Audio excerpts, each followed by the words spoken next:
Good afternoon. My name is Nick Santilli, and I am a student in Professor Queenan's History 104 class.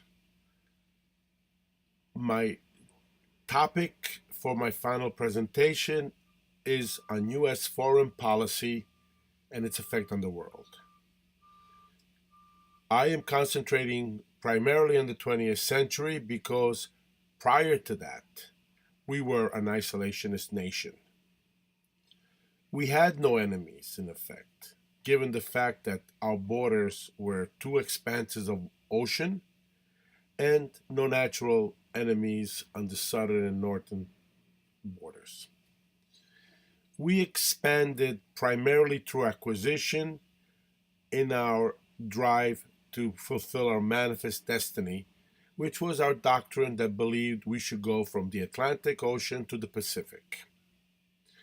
Our acquisitions included the Louisiana Purchase in 1803, which doubled the size of the United States, Alaska in 1867, the Oregon treaties, which gave us the Northwest states at this time, Florida in 1815 from Spain, and an annexation of Hawaii.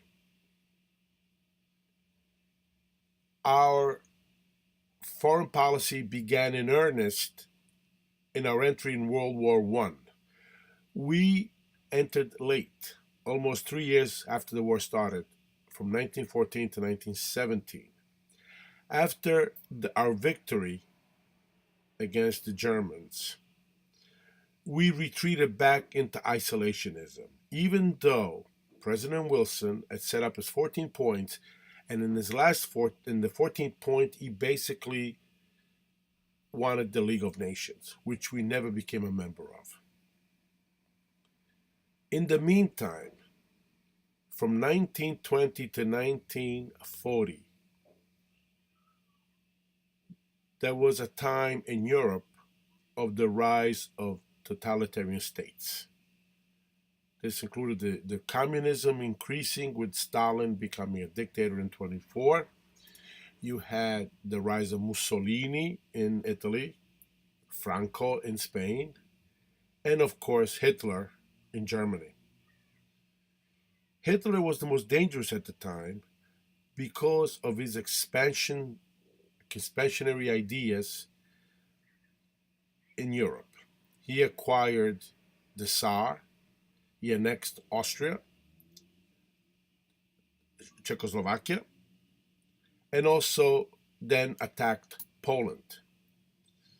Because of the attack in Poland in 1939, Britain declared war. We never entered the war until 1941, December of 41, when Pearl Harbor was attacked. Before that, we maintained our neutrality. In fact, we had passed the neutrality acts prohibiting us from helping Europe in its causes. This changed, of course, as the war started to progress, and it became ever certain that we were going to be in the war. When we got in the war, we were able to mobilize rapidly, and because of our brilliant generals and our power, we were able to fight on the Pacific theater and the European theater under Eisenhower and General MacArthur, and we defeated the Germans, with the Soviet Union, of course. After the war, our policy was one of containing the Soviet Union, which was expanding in the world and spreading communism. In fact, Europe was divided into two spheres. The eastern part under the auspices of the Soviet Union with the Warsaw Pact, and of course in the west, the European countries were democratic, allied with the United States and Canada under the NATO agreement. This remained pretty much the status quo in Europe until the 90s, until the late 80s, when communism fell.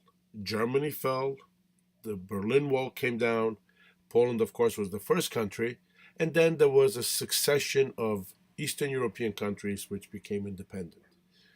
This was also followed by the collapse of the Soviet Union and its 22 republics, some of which became independent. And its aftermath was the development of the Russian state, Russia, currently under Putin. Russia is still dangerous. And our policy was always one of containment. Communism was spreading rapidly, also spreading in the Pacific. Since World War II, we were involved in the Korean War, a very brutal war from 1950 to 1953, Indochina, and subsequently Vietnam. And that war was also a costly war in terms of men and monies. Where China had become communist under Mao Zedong in 1949. And of course, North Korea, we still have 50,000 men on the 38th parallel between North Korea and South Korea.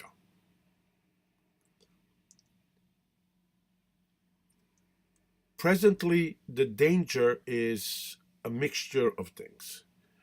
One is Russia, China, and other countries that have taken over and want to become world powers and to have their own agendas. China, for example, in the South China Sea, wants to develop uninhabited islands and set up military bases so that they can control the sea routes, the trade routes. Also, you have the rise of Islamic terrorism and the problems in the Middle East, which are very, very severe. They've caused us a lot of problems since the 1979, when Iran became the Islamic Republic, and of course with the hostages under Jimmy Carter. We have fought in Iraq, long wars in Iraq and Afghanistan. Afghanistan, of course, is the longest war we've ever fought. We're still there. Some bad decisions that were made have led to ISIS, the fall of, basically the breakdown of Iraq and Syria, the rise of ISIS, and the rise of Islamic terrorism, which spreads its terrorism in other parts of the world and terrorizes the world. Of course, the problem with Israeli-Palestinian issues are still very severe and really at the heart of the Middle East.